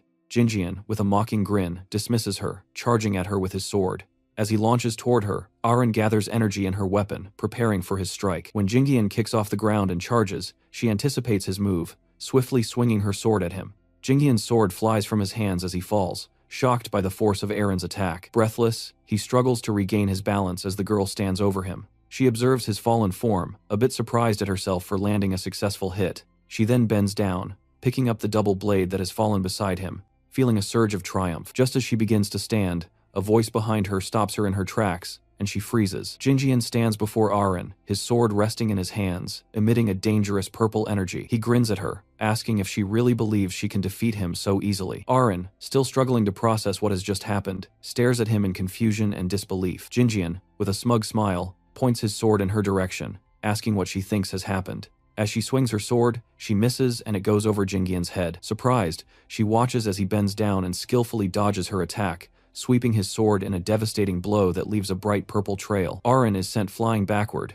crashing to the ground. She lies there dazed, while Jingjun stands tall, watching her intently. He taunts her, asking if she's going to get up, then adds that it would be best for everyone if she just stays down and gives up. Arin, trembling and coughing, looks down at her stomach where a wound is now bleeding. She clutches at it, struggling with the pain. Jinjian stands by and repeats that if she tries to get up, she will die. With great effort, Arin manages to lift her hand and, through her pain, she asks him if his contract is with an evil constellation. Jinjian, with a wicked grin, reveals that he has signed a contract with a top-ranked constellation to maintain his status. He then explains that he is currently on the side of the Devotees, a dangerous and notorious group. Arin's mind races as she recalls that the Devotees are one of the 3 most dangerous evil factions in the world. She asked Jinjian why he has chosen to ally with them, unsure of his motivations. Is the power they offer really worth more than a normal life? Jungian explains that the power and strength they offer, along with the freedom from emotional attachments, are tempting. He adds that the deviation, a term he uses, has its own allure. Arin, still reeling from the shock, listens intently. Jinjian squats down beside her and shares his own story, revealing that he was only 12 years old when he joined the Jin's guild. He has been expected to become an exemplary son in his family, though it has never been his personal choice.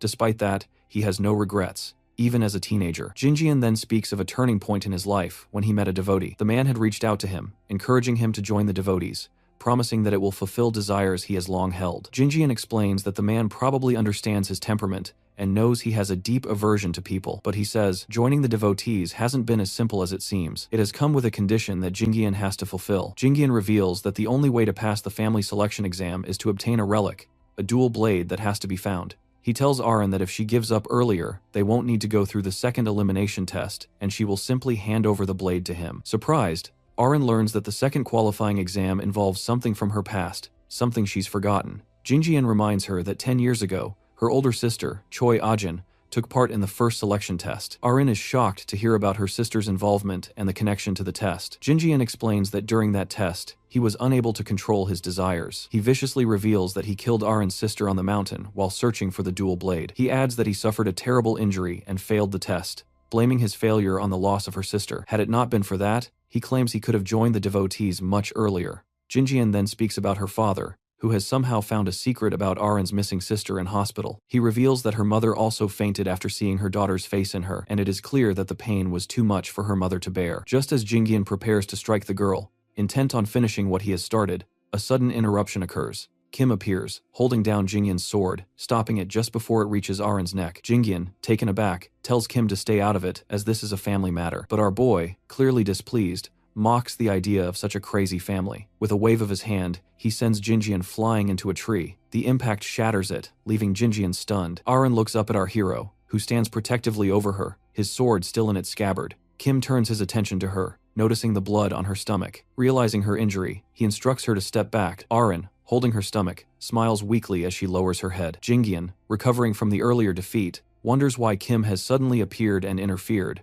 Jinjian also points out that this is a matter concerning their family, and that he will need to die for interfering. He charges at the young boy, but he easily dodges his attack. Jinjian is taken aback, struggling to understand how he manages to avoid his strike. Kim, calm and collected, remarks that Jinjian shouldn't underestimate his ability to dodge. He then swiftly strikes him, sending him flying backward, coughing up blood. With Jinjian down, our boy steps forward and places his sword in front of his face, ready to strike again. The ground cracks beneath Jinjian as the impact from his blow sends shockwaves through the area. Jinjian faints and Kim stands over him, watching silently. Turning his focus back to Arin, Kim asks if she is alright and whether she can walk. Arin, still shaken, replies that she isn't sure but needs time to try. Before Kim can respond further, he feels a dark, evil energy approaching from behind. He turns to see Jinjian's body releasing a dark aura, signaling the activation of sword magic. Jinjian stands up, holding his sword, and mocks Kim, calling him a fool for thinking he can defeat him. Jinjian launches himself at Kim, but he effortlessly blocks his attacks and dodges his magic with ease. Jinjian, frustrated and bewildered, can't comprehend how his strikes are having no effect. As the battle continues, Jinjian realizes he has no choice but to use a powerful, dangerous tool. He pulls a crystal from his pocket, its brightness signaling its importance. With a wicked smile, he bites into the crystal, stating that it will allow him to form a preliminary contract with a constellation, hoping this will tip the scales in his favor. After Jinjian consumes the crystal, he begins laughing manically, his dark energy intensifying as a powerful aura radiates from him. As he spreads his arms, the energy surges, causing an earthquake that throws reporters off balance. Panic spreads through the crowd as they look up and see a dark purple pillar of energy rising into the sky. Among the onlookers, Jinsok recognizes the magic, realizing its density is visible even to ordinary people. Jinsok, noticing the spectacle, understands that such an event in the middle of the selection test is far from normal. He decides he has to investigate further. Jinjian, standing before Kim, grins and explains that the surge of energy is a result of the temporary contract he has formed with a constellation. His dark energy has summoned a dragon, a manifestation of his newfound power. He claims that with this dragon, Kim will undoubtedly perish. The dragon, with sharp teeth and an imposing presence, looks ahead as its eye that penetrates nature activates, surveying the area. However, when the dragon locks eyes with Kim's intense red aura, it recoils in terror, deactivating its ability.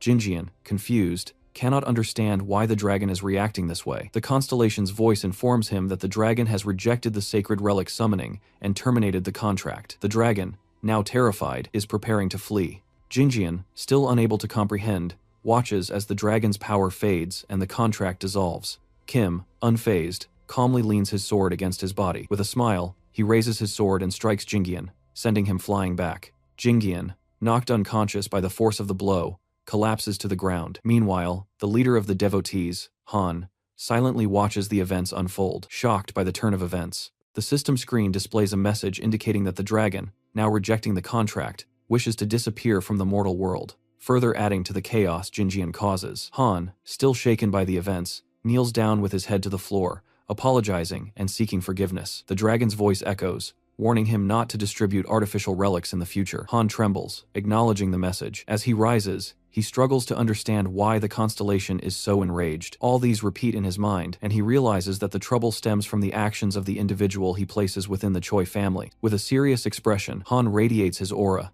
determined to find out what is happening. Later that night, Kim goes back to his dorm at Valhalla. He takes off his hood, opens his briefcase, and starts searching inside it. A smile appears on his face when he pulls out the God Arts book. When Barge asks about the God Arts, Kim explains that this is the real reason he has been looking for hiding places. He says the breathing technique can raise a person's magic power to a very high level, far beyond what he knew before. He thinks about the breathing method he used earlier, something he bought at the market, which was ineffective and badly made. Even with its flaws, he used it until the end of his previous life. Kim remembers his battle with the Tower Master, where his weak breathing method left him completely drained of magic. Now, with his new body, he feels ready to begin again. He touches the notes with determination, planning to learn the God art and strengthen his magic. He decides to pause his physical training and focus first on mastering the art. While our boy reviews what happened earlier, Barge thinks about the injured girl and the chaotic situation around Jinjian. Kim says he heard someone coming and decided to leave, telling the Tower Master that it would handle it on its own. He keeps remembering the moment when he struck Jinjian with a powerful blow and knocked him unconscious. He stood there with his sword,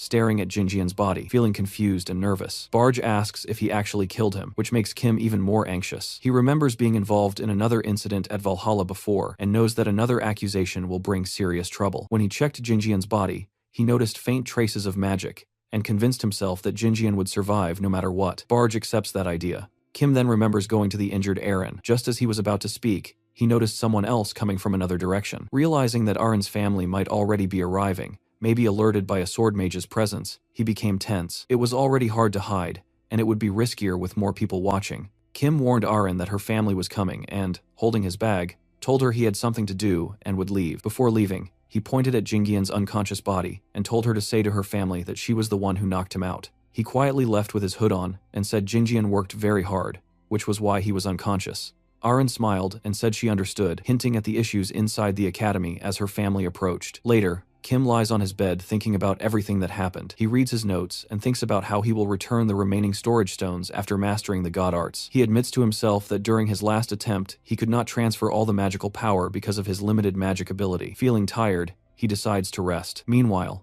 at the Choijin family estate, Jinsuk sits at a table with others around him while they discuss the recent press coverage about the family's selection test.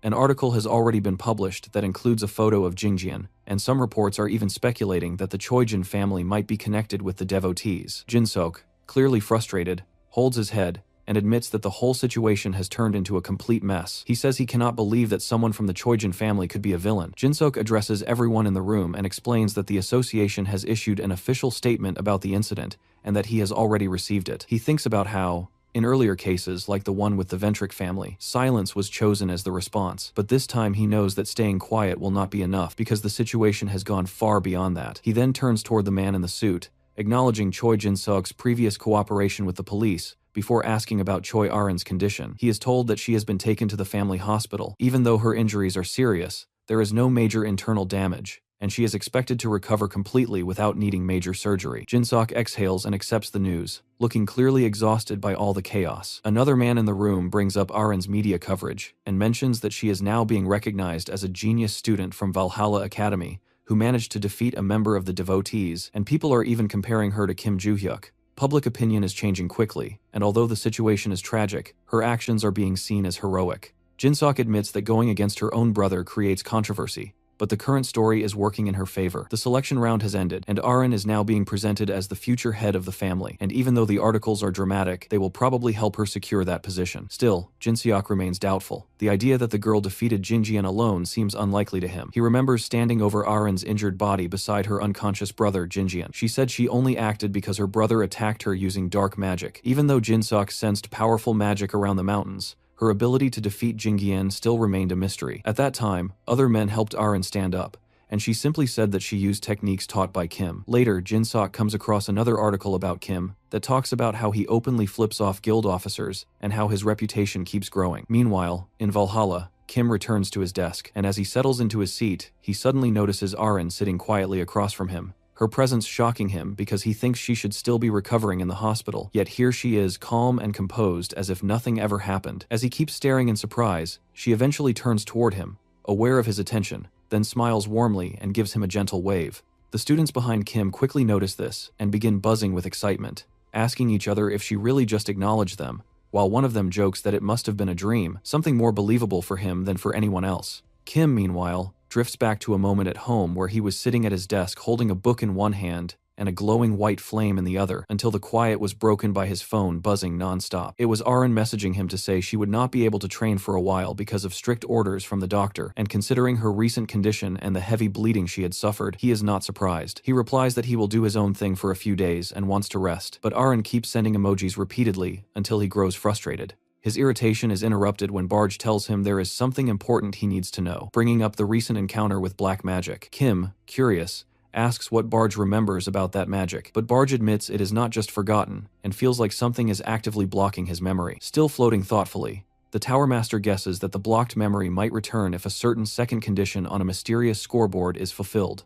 though he cannot be sure because it is only a theory. Kim glances toward the board, where the condition seems related to a dagger, but its meaning is still unclear. What interests him more is the mention of the Eye of the Great Forest, which is said to be only a reserved training test for checking knowledge, yet he cannot shake the feeling that it hides something more. Leaning back in his chair, Kim thinks about the upcoming exams where students with low scores will be expelled, and the whole process feels like a useless waste of time to him. He scratches his head in annoyance, wondering if he is just supposed to sit and wait for the tests. Coming back to the present, still leaning back at his desk, he finally decides he needs to investigate the so-called Eye of the Great Forest, because it feels like more than a training ground. Just then, the instructor walks into the classroom and tells the students to sit down, and once everyone is settled, he says he has something important to share before the lesson. Looking steadily across the room, he asks what they know about the upcoming interschool competition, and everyone confirms they know, while Kim stays detached and lost in thought, silently asking Barge what the instructor is getting at. Barge says the instructor already mentioned the competition after the midterms. The instructor calmly explains that their academy needs participants and selections will depend on final exam results, then unexpectedly calls Kim to come with him to the staff room. Slightly surprised, Kim lowers his arm and asks what this is about. Later, they sit facing each other in the staff room,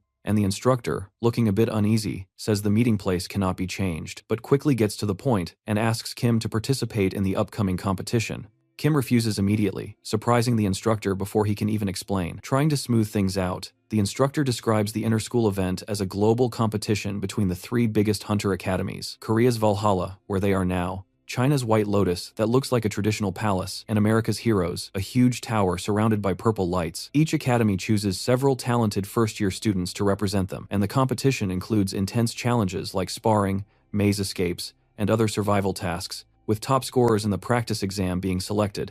Even after hearing this, Kim yawns and shows no interest. The instructor, now worried, reminds him of the rewards, saying winners get scholarships and enough wealth to last a lifetime, but Kim still does not care. That changes when the instructor mentions the Eye of the Great Forest. The words catch his attention immediately, and his eyes light up. The instructor confirms that the final task of the competition takes place inside the Eye, which also serves as the final exam location, and finishing the task gives automatic exam credit. He also warns that if Kim refuses, he will have to take the final exam normally, like everyone else. Hearing that, Kim's grin slowly appears, excitement flashing in his eyes, and he finally agrees to join the interschool competition.